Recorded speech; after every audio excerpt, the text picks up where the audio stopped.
Hi everyone, we're going to do a test today to see how fast I would normally be riding on a bike which is not assisted by an electric motor.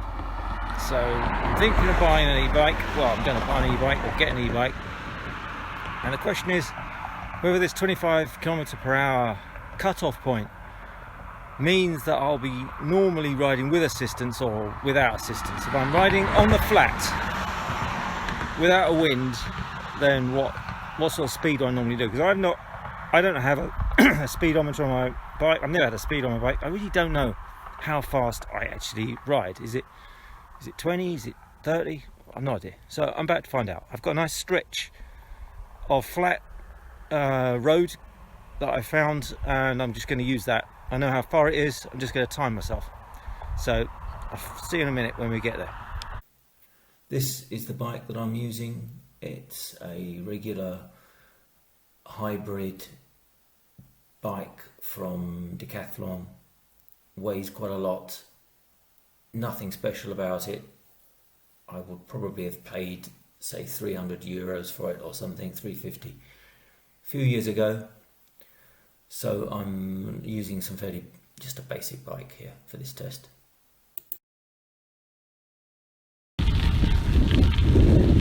So this is a pathway near my house in rural Belgium.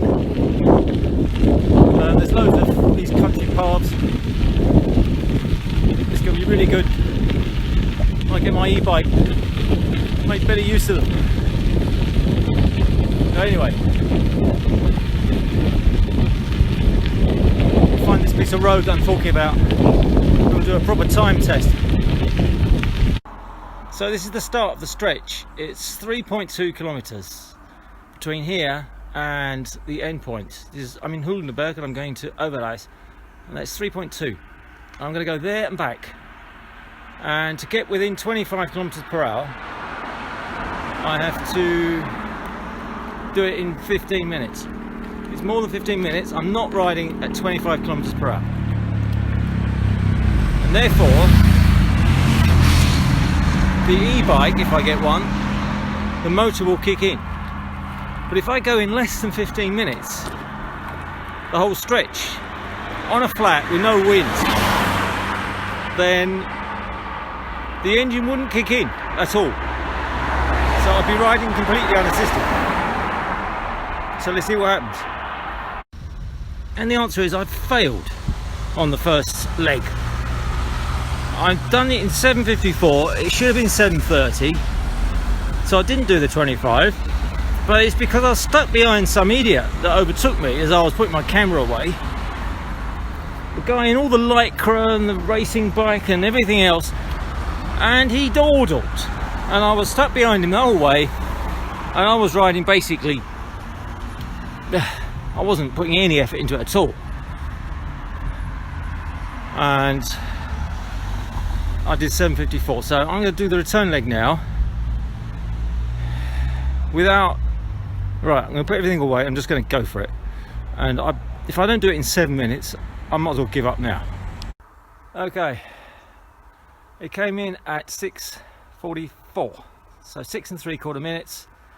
And divide into the distance, that's 28.5. So I'm going 28.5 kilometers per hour. So on that basis, the motor would never kick in. However, I am pretty tired.